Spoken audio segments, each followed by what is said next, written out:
वो सामने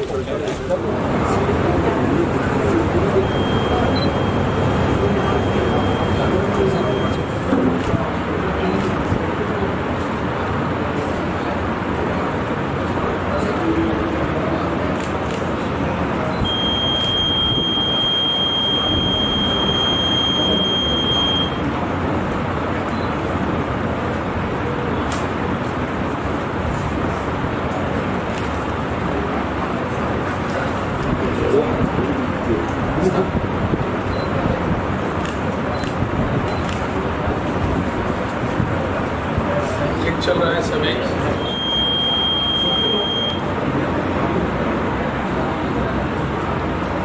बहुत बहुत धन्यवाद।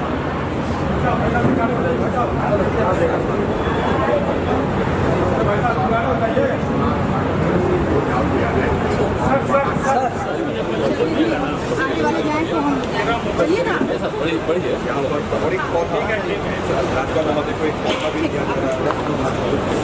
बहुत सारे लोगों को यहाँ पर रहेगा ताकि वहाँ